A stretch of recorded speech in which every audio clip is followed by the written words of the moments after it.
Hello friends, இப்போ 6ஆம் வகுப்பு முதல் பருவம் பார்த்துட்டு வர்றோம். இம்பார்ட்டன்ட் கொஸ்டின்லாம் பார்த்துட்டு வந்துட்ருக்கோம். அதில் இப்போ 6ஆம் வகுப்பு முதல் பருவத்தில் இயல் 1 இயல் 1ல் புறவய வினாக்கள் ஏற்கனவே பார்த்தோம். இப்போ இயல் 1ல் எண்கள், அதோட டாபிக் பேர் எண்கள். புறவய வினாக்கள் ஏற்கனவே ஒரு வீடியோவில் முதல் வீடியோவில் பார்த்துருக்கோம். இப்போ அதே இதில் அடுத்த பயிற்சிக்கு பின்னாடி இருக்கக்கூடிய புறவய வினாக்கள் 23ஆம் பக்கத்தில் இருக்குது. என்ன சொல்கிறாங்கன்னா, இந்த கணக்கை பாருங்கள், ரொம்ப ரொம்ப இம்பார்ட்டன்ட். இந்த புறவய வினாக்கள் ரொம்ப ரொம்ப இம்பார்ட்டண்ட், ஈஸியானதும் கூட. ஒரு எண்ணை ஆயிரங்களில் முழுமையாக்கினால் கிடைப்பது 11,000 எனில் அந்த எண் அப்படின்னு கேட்குறாங்க. ஆயிரங்களில் முழுமையாக்கணும் அப்படின்னு சொல்கிறாங்க. ஆயிரங்களில் முழுமையாக்கணும் கிடைக்கக்கூடியது இதுன்னு சொல்லிட்டாங்க. அப்போ ஆப்ஷனில் இருந்து தான் நம்ம இது கிடைக்குதான்னு பார்க்கணும். ஃபஸ்ட்டு ஆப்ஷனை எடுத்துக்கிடுவோம். 1, 10, 100, 1000. 1000ல் முழுமையாக்கணும்னா முதல் நம்பர் என்ன இருக்குன்னு பார்க்கணும். முதல் நம்பர் என்ன இருக்கோ, இப்போ முதல் நம்பர் 5ஓ 5ஐ விட அதிகமாகவோ இருந்தால், நல்லா கவனிச்சுக்கோங்க, 5ஓ அல்லது 5ஐ விட அதிகமாகவோ அதிகமாக இருந்தால் அதற்கு முன்னாடி உள்ள ஸ்தானத்தோட என்ன செய்யணும்னா 1 கூட்டிக்கணும். அதற்கு முன்னாடி இருக்க ஸ்தானத்தோட 1 கூட்டிக்கிறணும். அப்போ இங்கே 3ன்னு இருக்குது. 3ன்னா இங்கே 1 கூட்டக்கூடாது, 10. இங்கே 3ன்னா 1 கூட்டாதனால இங்கே என்ன வரும்னா 10. இதை முழுமையாக்கணும்னா 10,000 வரும். நம்மளுக்கு 11,000 வரணும். இது அப்போ ஏ ஆப்ஷன் இல்லை. அதுக்கடுத்து பி ஆப்ஷனை பாருங்கள். 1, 10, 100, 1000. 1000ல் முழுமையாக்க சொல்லியிருக்காங்க. அதற்கு முன்னாடி இருக்க நம்பரை பார்க்கணும். அது 5ஆவோ அல்லது 5ஐ விட அதிகமாகவோ இருந்துச்சுன்னா அதுக்கு முன்னாடி இருக்க நம்பரோட 1 கூட்டிக்கிறோம். இப்போ 8 இருக்குது. அப்போ இது 5ஐ விட அதிகமாக இருக்குது. அப்போ அதற்கு முன்னாடி உள்ள எண்ணோட 1 கூட்டினோம்னா 11,000. அதற்கு முன்னாடி உள்ள எண்ணை கூட்டினோம்னா 1 கூட்டினோம்னா 11,000. அப்போ நம்மளுக்கு 11,000 தான் வந்திருக்கு. முழுமையாக்குனா கிடைப்பது 11,000 சொல்லியிருக்காங்க. அப்போ ஆப்ஷன் பி.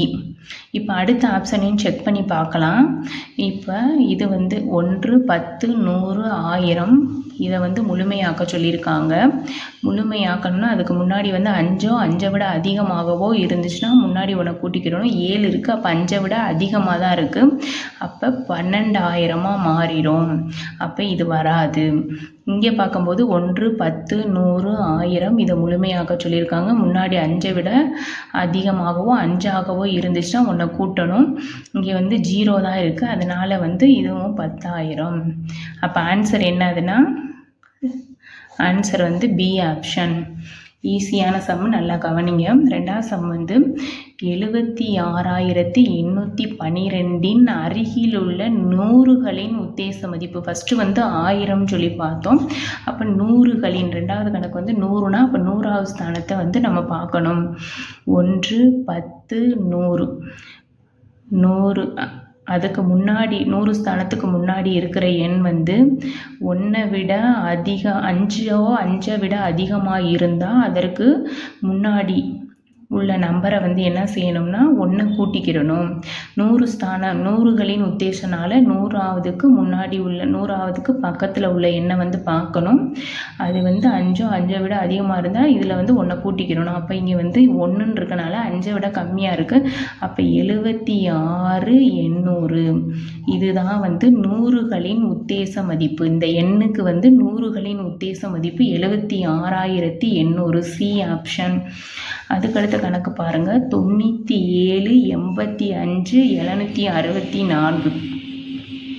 அதாவது 97,85,764 அருகில் உள்ள லட்சத்தின் உத்தேச மதிப்பு கேட்குறாங்க. ஃபஸ்ட்டு 1000க்கு பார்த்தோம், 100க்கு பார்த்தோம். இப்போ லட்சத்துக்கு பார்க்க போகிறோம். 1, 10, 100, 1000, 10,000, லட்சம்.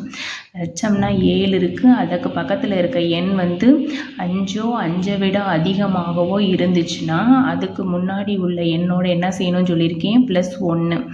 அப்போ என்ன வரணும், 9, 7ஓட 1 கூட்டினா 8, அதுக்கடுத்து 1 2 3 4 5, 5 0 போடணும். 1 2 3 4 5 0 போட்டோம்னா இதுதான் லட்சத்தின் உத்தேச மதிப்பு. லட்சத்தின் உத்தேச மதிப்பு வந்து 98 லட்சம். அதுக்கடுத்து வந்து 4வது கணக்கு என்ன சொல்லியிருக்காங்கன்னா 16 78 26, அதாவது 1,67,826 மற்றும் 2,765 ஆகியவற்றின் கழித்தலை அருகிலுள்ள ஆயிரங்களுக்கு முழுமையாக கிடைக்கக்கூடிய உத்தேச மதிப்பு சொல்கிறாங்க. இதிலிருந்து இதை கழிச்சிட்டு அதுக்கடுத்து 1000க்கு முழுமையாக்க சொல்கிறாங்க. அதிலிருந்து அதை கழிச்சிட்டு 1000க்கு முழுமையாக்கணும். அப்போ கழிச்சிருவோமா, 16 78 26, 1,67,826 என்ன கொடுத்துருக்காங்கன்னா 2,765. 6ல் 5 போச்சுன்னா 1, 12, 2ல் 6 போகாத 12 கடன் வாங்கணும். 12ல் 6 போச்சுன்னா 6, இங்கே 7 இருக்கும். 7ல் 7 போச்சுன்னா 0. இங்கே என்ன இருக்குன்னா ஏற்கனவே ஒன்று கடன் வாங்கினனால இங்கே வந்து இங்கேருந்து தான் கடன் வாங்கியிருப்போம். 7லேருந்து 8லேருந்து ஒன்று கடன் வாங்கியிருப்போம். இங்கே 7 அப்படியே தான் இருக்கும். 7ல் 2 போச்சுன்னா 5, 6 1.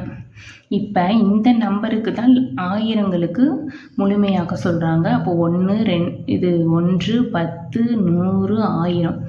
1000க்கு முழுமையாக்கணும்னா அதுக்கு பக்கத்தில் இருக்க நம்பர் 5ஐயோ 5ஐ விட அதிகமாக இருந்தோ இதோட ஒன்று கூட்டிக்கணும். இங்கே 0 இருக்கனால ஒன்றை கூட்ட தேவையில்லை. அப்போ 16, 5ஓட ஒன்றை கூட்டக்கூடாது. 5 1 2 3 0 போடணும். 1 2 3 0.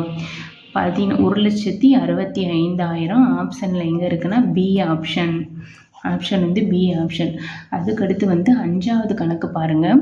ரொம்ப ரொம்ப ரொம்ப இம்பார்ட்டன்ட் வந்து இது வந்து டைரக்ட் கொஸ்டினாக கேட்பாங்க. ஒரு பூஜ்ஜியமற்ற முழு எண் மற்றும் அதனுடைய தொடரியின் பெருக்குத்தொகை.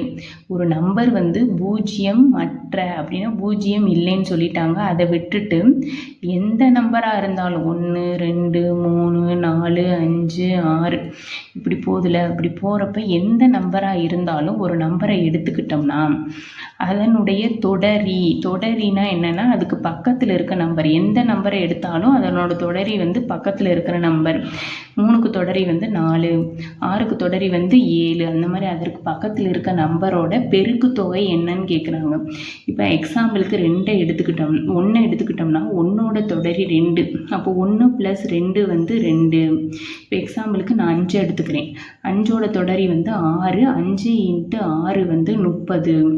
இப்படியே தொடர்ந்துக்கிட்டே போச்சுன்னா 10 11 12ன்னு வருமா.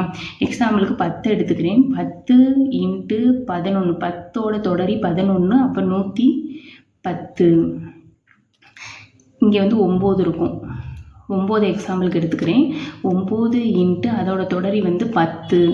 9 10 90. இப்போ எல்லா நம்பரையுமே பாருங்களேன், அது என்னன்னு பாருங்கள். இரட்டை எண்ணா, ஒற்றை எண்ணா, 0வா 1ன்னு ஆப்ஷன் கொடுத்துருக்காங்க. இது 2, இது கிடச்சிருக்கிறது 2 இரட்டை எண். அதுக்கடுத்து 30 ஒரு இரட்டை எண். 110 அது ஒரு இரட்டை எண். 90 அது ஒரு இரட்டை எண். அப்போ ஒரு பூஜ்ஜியமற்ற முழு எண் மற்றும் அதனுடைய தொடரியின் பெருக்குத்தொகை ஒரு இரட்டை எண்ணாக தான் இருக்கும். எப்பயுமே இது டைரெக்டாக மனப்பாடம் பண்ணாதீங்க, புரிஞ்சு செய்யுங்க. இதே மாதிரி வேறு கணக்கு கேட்டால் கூட நீங்கள் செஞ்சிடலாம். ஒரு பூஜ்ஜியமற்ற முழு எண் மற்றும் அதனுடைய தொடரியின் பெருக்குத்தொகை இரட்டை எண். Okay friends, thank you friends. புரியலைன்னா கமெண்ட்டில் கேளுங்க. சப்ஸ்கிரைப் பண்ணுங்கள் ஃப்ரெண்ட்ஸ். தேங்க்யூ.